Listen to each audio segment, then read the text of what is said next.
Bismillahirrahmanirrahim. Assalamualaikum warahmatullahi wabarakatuh. Perkenalkan, nama saya Nur Ilmi, NIM 09105803190003, Prodi Ilmu Pemerintahan semester 6. Pada video kali ini saya akan memaparkan materi dari mata kuliah Pemerintahan Nasional. Adapun materinya itu yang pertama yaitu dimensi pendekatan dalam pelayanan publik.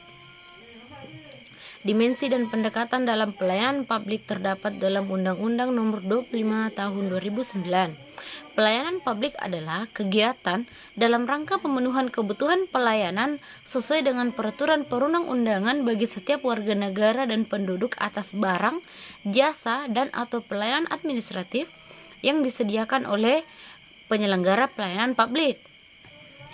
Maksudnya yaitu, pada dasarnya, setiap manusia membutuhkan pelayanan. Bahkan secara ekstrim dapat diikatkan bahwa pelayanan tidak dapat dipisahkan dengan kehidupan manusia. Masyarakat setiap waktu selalu menuntut pelayanan publik yang berkualitas dari birokrat.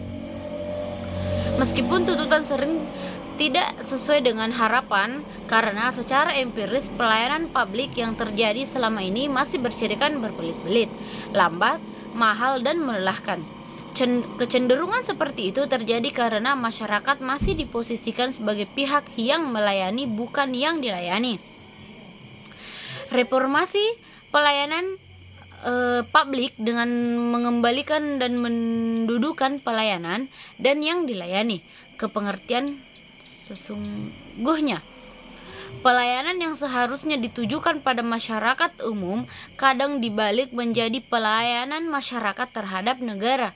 Meskipun negara berdiri sesungguhnya adalah untuk kepentingan masyarakat yang mendirikannya. Artinya, sesungguhnya haruslah memberikan pelayanan terbaiknya kepada masyarakat. Dengan demikian, pelayanan publik adalah pemenuhan keinginan dan kebutuhan masyarakat oleh penyelenggara negara. Negara didirikan oleh publik atau masyarakat, tentu saja dengan tujuan agar dapat meningkatkan kesejahteraan masyarakat.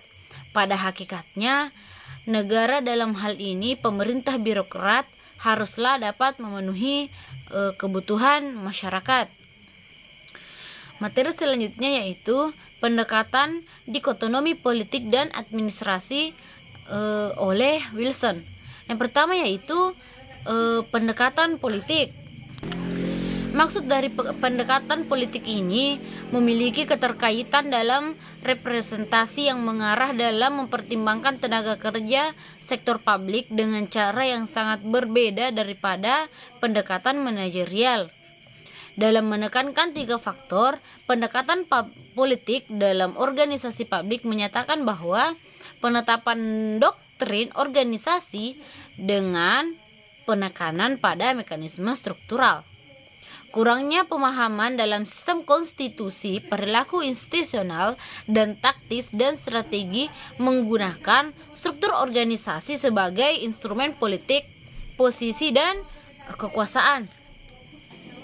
Yang kedua di sini itu adalah fungsi administrasi. Maksud dari fungsi administrasi di sini yaitu seorang administrator harus bebas karena administrator merupakan pelayanan publik yang harus terpisah dari hal-hal politik yang di dalamnya memiliki banyak kepentingan yang jika nanti tetap diterapkan dalam pelayanan publik akan mengurangi kualitas pelayanan itu sendiri. Selanjutnya yaitu pendekatan manajerial. Pendekatan manajerial menekankan pada kebiasaan pelaksanaan dari desain yang telah dirumuskan pada pendekatan politik, baik dari segi efisien dan efektif maupun dari segi anggaran dan sasaran. Maksudnya yaitu di mana pendekatan ini untuk mengelola dan mengkoordinasikan pekerjaan yang dibagi menurut prinsip spesialisasi. Pendekatan manajerial terhadap administrasi publik mengedepankan suatu pandangan individu-individu. Pendekatan manajerial menekankan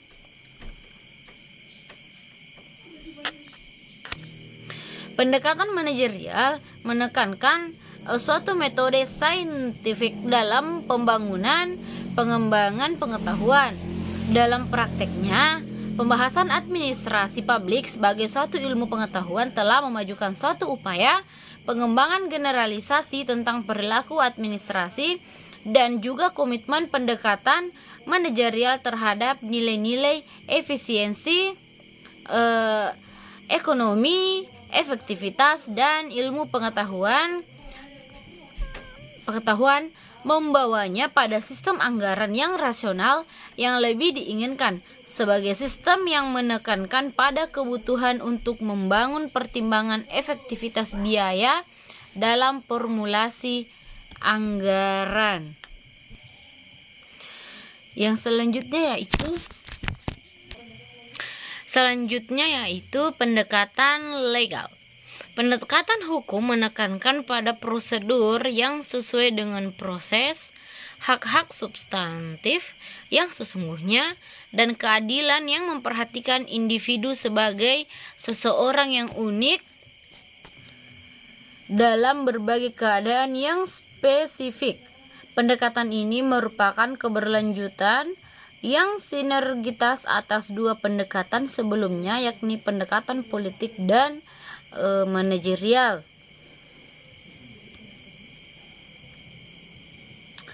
Adapun materi yang selanjutnya yaitu level kebijakan manajerial operasional pelayanan publik.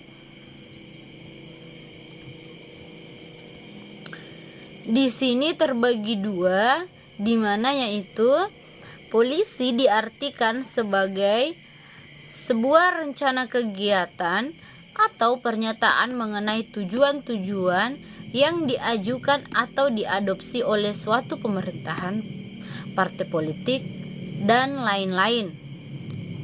Yang kedua yaitu kebijakan adalah mengenai suatu rencana, pernyataan, tujuan, kontrak penjaminan, dan pernyataan tertulis baik yang dikeluarkan oleh pemerintah, partai politik, dan lain-lain. Adapun menurut James E. Anderson memberikan pengertian kebijakan sebagai serangkaian tindakan yang mempunyai tujuan tertentu yang diikuti dan dilaksanakan oleh seorang pelaku atau sekelompok pelaku guna memecahkan suatu masalah tertentu. Dari pengertian ini ada beberapa yang dapat kita tarik, yaitu yang pertama, kebijakan selalu mempunyai tujuan tertentu atau merupakan tindakan yang berorientasi pada tujuan. Kedua, bahwa kebijakan itu berisi tindakan-tindakan atau pola-pola tindakan pejabat-pejabat pemerintah. Yang ketiga, bahwa kebijakan merupakan apa yang benar-benar dilakukan oleh pemerintah. Yang keempat, bahwa kebijakan bisa bersifat positif, dalam arti merupakan beberapa bentuk tindakan pemerintah mengenai suatu masalah tertentu, atau bersifat negatif, dalam arti merupakan keputusan pejabat pemerintah untuk tidak melakukan sesuatu. Yang kelima yaitu bahwa kebijakan dalam arti positif didasarkan pada peraturan perundang-undangan dan bersifat memaksa atau otoritatif.